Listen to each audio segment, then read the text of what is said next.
या देवी सर्वभूतेषु मां शक्तिरूपेण संस्थिता।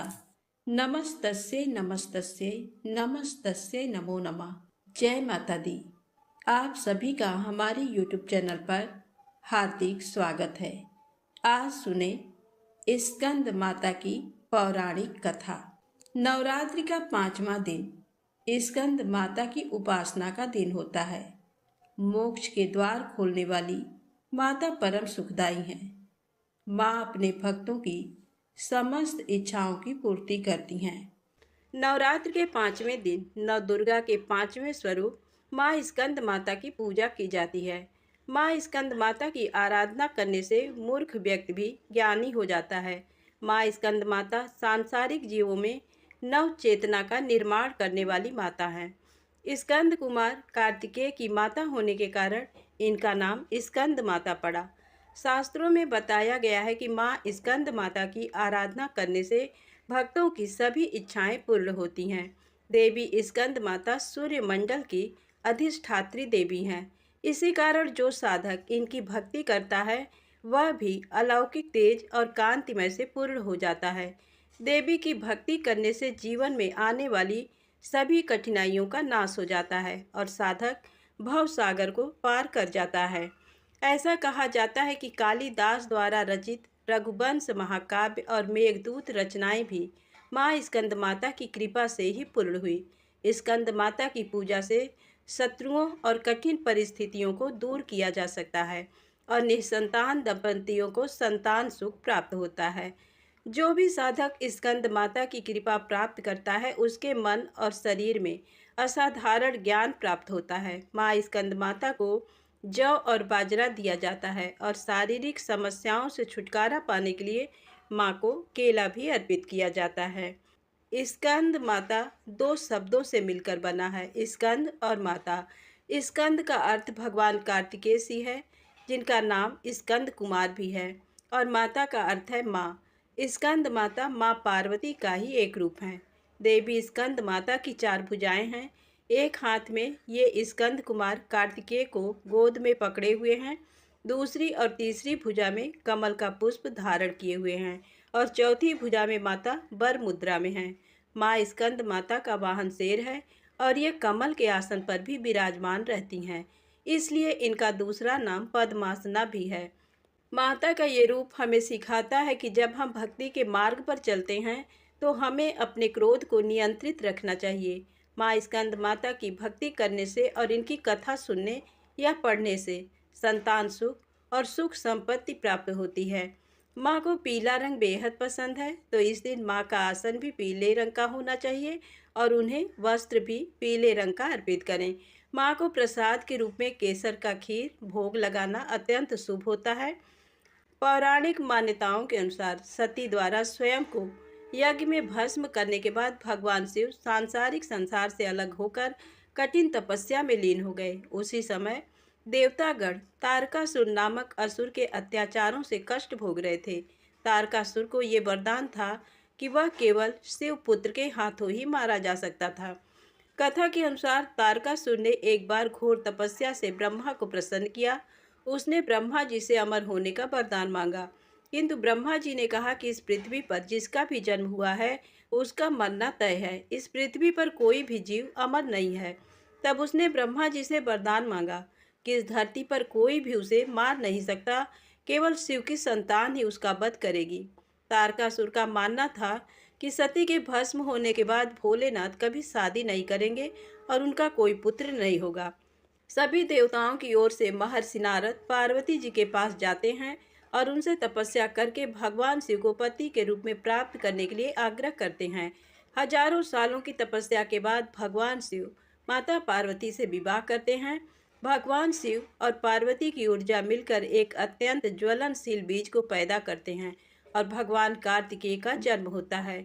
वह बड़े होकर सुंदर, बुद्धिमान और शक्तिशाली कुमार बने। ब्रह्मा जी से शिक्षा प्राप्त करने के बाद देवताओं के सेनापति के रूप में सभी देवताओं ने उन्हें आशीर्वाद प्रदान किया और तारकासुर के खिलाफ युद्ध के लिए विशेष हथियार प्रदान किए। देवी स्कंद माता ने ही कार्तिकेय को युद्ध के लिए प्रशिक्षित किया। भगवान कार्तिकेय ने एक भयंकर युद्ध में तारकासुर को मार डाला। इस प्रकार माँ स्कंद माता को स्कंद कुमार यानी कार्तिकेय की माता के रूप में पूजा जाता है। स्कंद माता की पूजा करने से भगवान कार्तिकेय की पूजा अपने आप ही हो जाती है, क्योंकि वे अपनी माता की गोद में विराजे हैं। अब आइए सुने नवरात्रि व्रत से जुड़ी पौराणिक कथा। पूर्व काल में कौशल देश में दीन, धनहीन, अत्यंत दुखी एवं विशाल कुटुंब वाला एक वैश्य रहता था। उसकी अनेक संतानें थीं, जो धन के अभाव के कारण क्षुधा से पीड़ित रहा करती थी। सायंकाल में उसके लड़कों को खाने के लिए कुछ मिल जाता था तथा वह भी कुछ खा लेता था। इस प्रकार वह बड़ी भूखा रहते हुए सर्वदा दूसरों का काम करके धैर्यपूर्वक परिवार का पालन पोषण कर रहा था। वह सर्वदा धर्मपरायण, शांत, सदाचारी, सत्यवादी, क्रोध न करने वाला, धैर्यवान, अभिमान रहित तथा ईर्ष्याहीन था। प्रतिदिन देवताओं, पितरों तथा अतिथियों की पूजा करके वह अपने परिवारजनों के भोजन कर लेने के उपरांत स्वयं भोजन करता था। इस प्रकार कुछ समय बीतने पर गुणों के कारण सुशील नाम से ख्याति प्राप्त उस वणिक ने दरिद्रता तथा क्षुधा पीड़ा से अत्यंत व्याकुल होकर एक शांत स्वभाव ब्राह्मण से पूछा। सुशील बोला, हे महाबुद्धि संपन्न ब्राह्मण देवता, आज मुझ पर कृपा करके ये बताइए कि मेरी दरिद्रता का नाश निश्चित रूप से कैसे हो सकता है। हे मानद, मुझे धन की अभिलाषा तो नहीं है, किंतु हे द्विज श्रेष्ठ, मैं आपसे कोई ऐसा उपाय पूछ रहा हूँ जिससे मैं कुटुंब के भरण पोषण मात्र के लिए धन संपन्न हो जाऊं। मेरी पुत्री और पुत्र क्षुधा से पीड़ित होकर भोजन के लिए बहुत रोते हैं और मेरे घर में इतना भी अन्न नहीं रहता कि मैं उन्हें एक मुट्ठी भर अन्न दे सकूं। रोते हुए बालक को मैंने घर से निकाल दिया और वह चला गया, इसलिए मेरा हृदय शोकाग्नि में जल रहा है। धन के अभाव में मैं क्या करूं? मेरी पुत्री विवाह के योग्य हो चुकी है, किंतु मेरे पास धन नहीं है। अब मैं क्या करूं? वह 10 वर्ष से अधिक की हो गई है। इस प्रकार कन्यादान का समय बीता जा रहा है। हे विप्रेंद्र, इसीलिए मैं अत्यधिक चिंतित हूँ। हे दयानिधान, आप तो सर्वज्ञ हैं, अतएव मुझे कोई ऐसा तप, दान, व्रत, मंत्र तथा जप बताइए जिससे मैं अपने आश्रित जनों का भरण पोषण करने में समर्थ हो जाऊं। हे द्विज, बस मुझे उतना ही धन मिल जाए और मैं उससे अधिक धन के लिए प्रार्थना नहीं करता। हे महाभाग, आपकी कृपा से मेरा परिवार अवश्य सुखी हो सकता है। अतएव आप अपने ज्ञान बल से भली भांति विचार करके वह उपाय बताइए। उसके इस प्रकार पूछने पर उत्तम व्रत का पालन करने वाले उस ब्राह्मण ने बड़ी प्रसन्नता पूर्वक उस वैश्य से कहा, हे वैश्यवर्य, अब तुम पवित्र नवरात्र व्रत का अनुष्ठान करो। इसमें तुम भगवती की पूजा, हवन, ब्राह्मण भोजन, वेद पाठ, उनके मंत्र का जप और होम आदि यथाशक्ति संपन्न करो। इससे तुम्हारा कार्य अवश्य सिद्ध होगा। हे वैश्य, नवरात्र नामक इस पवित्र तथा सुखदायक व्रत से बढ़कर इस पृथ्वी तल पर अन्य कोई भी व्रत नहीं है। ये नवरात्र व्रत सर्वदा ज्ञान तथा मोक्ष को देने वाला, सुख तथा संतान की वृद्धि करने वाला एवं शत्रुओं का पूर्ण रूप से विनाश करने वाला है। राज्य से च्युत तथा सीता के वियोग से अत्यंत दुखित श्री राम ने किष्किंधा पर्वत पर इस व्रत को किया था। सीता की विरहाग्नि से अत्यधिक संतप्त श्री राम ने उस समय नवरात्र के विधान से भगवती जगदम्बा की भली भांति पूजा की थी। इसी व्रत के प्रभाव से उन्होंने महासागर पर सेतु की रचना कर महाबली मंदोदरीपति रावण, कुंभकर्ण तथा रावण पुत्र मेघनाद का संहार करके सीता को प्राप्त किया। विभीषण को लंका का राजा बनाकर पुनः अयोध्या लौटकर उन्होंने निष्कंटक राज्य प्राप्त किया था। हे वैश्वर, इस प्रकार अमित तेज वाले श्री राम जी ने इस नवरात्र व्रत के प्रभाव से पृथ्वी तल पर महान सुख प्राप्त किया। ब्राह्मण का ये वचन सुनकर उस वैश्य ने उन्हें अपना गुरु मान लिया और उनसे माया बीज नामक उत्तम मंत्र की दीक्षा प्राप्त की। तत्पश्चात आलस्यहीन होकर अत्यंत भक्ति पूर्वक पूरे नवरात्र भर उसने उस मंत्र का जप किया और अनेक विध उपचारों से आदर पूर्वक भगवती का पूजन किया। इस प्रकार माया बीज परायण उस वैश्य ने 9 वर्षों तक ये अनुष्ठान किया। 9वें वर्ष के अंत में महाअष्टमी तिथि को अर्धरात्रि आने पर माहेश्वरी ने उसे अपना प्रत्यक्ष दर्शन दिया और अनेक प्रकार के वरदानों से कृत कर दिया। तो प्रेम से बोले माता रानी की जय हो। अब आइए सुने पौराणिक कथा। प्राचीन समय में प्रियव्रत नाम के एक बहुत प्रसिद्ध राजा हुए। इनके पिता का नाम स्वयंभू मनु था। प्रियव्रत योगी राज थे और इस कारण विवाह भी नहीं करना चाहते थे। तपस्या में इनकी विशेष रुचि थी, लेकिन ब्रह्मा जी की आज्ञा तथा सत्य प्रयत्न के प्रभाव से उन्होंने विवाह कर लिया। विवाह के काफी वर्ष बीत जाने पर भी उन्हें कोई संतान नहीं हुई। तब कश्यप जी ने उनसे पुत्रेष्ट यज्ञ करवाया। राजा की भार्या का नाम मालिनी था। मुनि ने उन्हें खीर प्रदान की और खीर खाने के बाद रानी मालिनी गर्भवती हो गई। कुछ समय बाद रानी ने स्वर्ण के समान प्रभाव वाले एक कुमार को जन्म दिया, लेकिन सभी अंगों से पूर्ण होने पर भी वह बालक मरा हुआ पैदा हुआ था। पुत्र के शोक में माता को मूर्छा आ गई। राजा प्रियव्रत उस मृत बालक को लेकर शमशान में गए और उस एकांत भूमि में पुत्र को छाती से चिपकाकर आंखों से आंसुओं की धारा बहाने लगे। तभी वहां एक दिव्य विमान दिखाई पड़ा। शुद्ध स्फटिक मणि के समान चमकने वाला वह विमान अमूल्य रत्नों से बना था। तेज से जगमगाते हुए उस विमान की रेशमी वस्त्रों से अनुपम शोभा बढ़ रही थी। वह अनेक प्रकार के अद्भुत चित्रों व पुष्पों की माला से सजा हुआ था। उस विमान में मन को मुग्ध करने वाली एक सुंदर देवी को राजा प्रियव्रत ने देखा। श्वेत चंपा के फूल के समान उनका उज्जवल वर्ण था। देवी के मुख पर प्रसन्नता छाई हुई थी और वे मुस्कुरा रही थी। रत्नमय आभूषण उनकी शोभा बढ़ा रहे थे और योग शास्त्र में पारंगत वे देवी भक्तों पर अनुग्रह करने के लिए आतुर थी। ऐसा जान पड़ता था कि वे मूर्तिमती कृपा ही हों। देवी को सामने देख राजा ने बालक को जमीन पर रख दिया और बड़े आदर के साथ देवी की पूजा तथा स्तुति की। उस समय वह स्कंद की प्रिया देवी खष्ठी अपने तेज से देदीप्यमान थी। उनका शांत विग्रह ग्रीष्मकालीन सूर्य के समान चमचमा रहा था। उन्हें प्रसन्न देख राजा ने पूछा, सुशोभने, कांते, सुब्रते, बरारोहे, तुम कौन हो? तुम्हारे पति देव कौन है और तुम किसकी कन्या हो? तुम स्त्रियों में धन्यवाद तथा आदर की पात्र हो। जगत को मंगल प्रदान करने में प्रवीण तथा देवताओं को रण में सहायता पहुंचाने वाली वे भगवती देवसेना थी। पूर्व समय में देवता दैत्यों से परास्त हो चुके थे। इन देवी ने स्वयं सेना बनकर और देवताओं का पक्ष लेकर युद्ध किया था। इनकी कृपा से देवता विजयी हो गए थे, अतएव इनका नाम देवसेना पड़ गया। महाराज प्रियव्रत की बात सुनकर ये उनसे कहने लगी, राजन, मैं ब्रह्मा की मानसी कन्या हूँ। जगत पर शासन करने वाली मुझ देवी का नाम देवसेना है।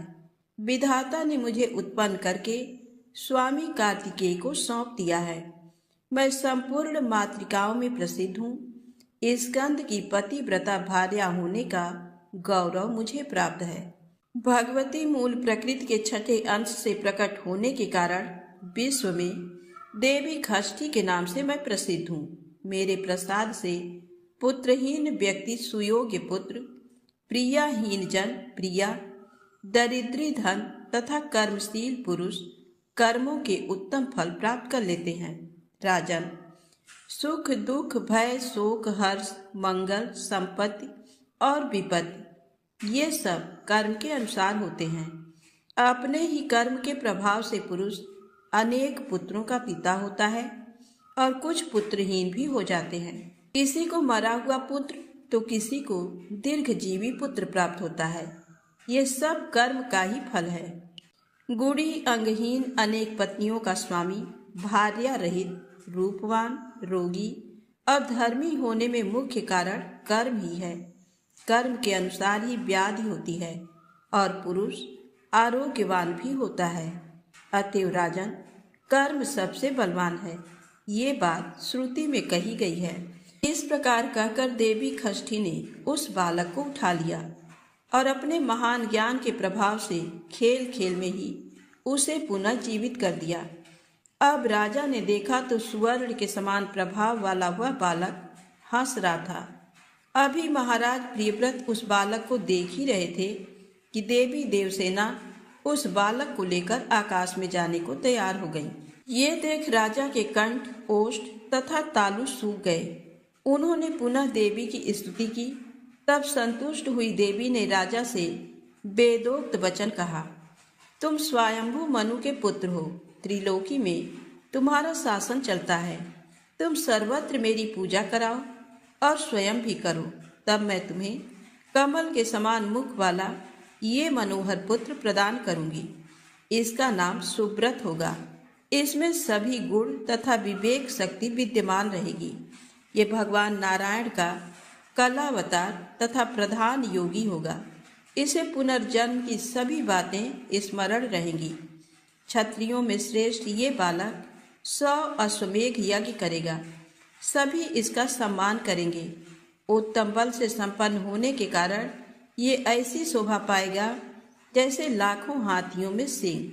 ये धनी, गुणी, शुद्ध, विद्वानों का प्रेम भाजन तथा योगियों, ज्ञानियों एवं तपस्वियों का सिद्ध रूप होगा। त्रिलोकी में इसकी कीर्ति फैल जाएगी। ये सबको सब संपत्ति प्रदान करेगा। इस प्रकार कहने के पश्चात भगवती देवसेना ने उन्हें वह पुत्र दे दिया। राजा प्रियव्रत ने पूजा की, सभी बातें स्वीकार कर ली। इस प्रकार भगवती देवसेना ने उन्हें उत्तम वर देकर स्वर्ग के लिए प्रस्थान किया। राजा भी प्रसन्न चित्त होकर अपने मंत्रियों के साथ घर लौट आए और पुत्र विषयक सारा वृत्तांत सभी को कह सुनाया। ऐसे प्रिय वचन सुनकर सभी स्त्री पुरुष परम संतुष्ट हो गए। राजा ने सर्वत्र पुत्र प्राप्ति के उपलक्ष्य में मांगलिक कार्य आरंभ करा दिया। भगवती की पूजा की, ब्राह्मणों को बहुत सा धन दान दिया। बालकों के प्रसव गृह में छठे दिन, 21वें दिन तथा अन्नप्राशन के शुभ समय पर यत्न पूर्वक देवी की पूजा होने लगी। सर्वत्र इसका पूरा प्रचार हो गया और राजा प्रियव्रत भी स्वयं इसकी पूजा करते हैं। तो प्रेम से बोले, माता रानी की जय हो। स्कंद माता की आरती। ओम जय स्कंद माता, ओम जय स्कंद माता, शक्ति भक्ति प्रदायिनी, सब सुख की दाता। ओम जय स्कंद माता, कार्तिकेय की हो माता, शंभु की शक्ति, भक्त जनों को मैया, भक्त जनों को मैया, देना निज भक्ति। ओम जय स्कंद माता, चार भुजायति सोहे, गोदी में स्कंद, दया करो जग जननी, बालक हम मतिमंद। ओम जय स्कंद माता, शुभ्रवर्णयति पावन, सबका मन मोहे, होता प्रिय माँ तुमको, होता प्रिय माँ तुमको, जो पूजे तो है। ओम जय स्कंद माता, स्वाहा स्वधा ब्रह्माणी, राधा रुद्राणी, लक्ष्मी शारदे काली, कमला कल्याणी। ओम जय स्कंद माता, काम क्रोध मद मैया, जग जननी हरना। विषय विकारी तन मन को पावन करना। ओम जय स्कंद माता। नव दुर्गे में पंचम मैया स्वरूप तेरा, पांचवें नवरात्रि को होता पूजन तेरा।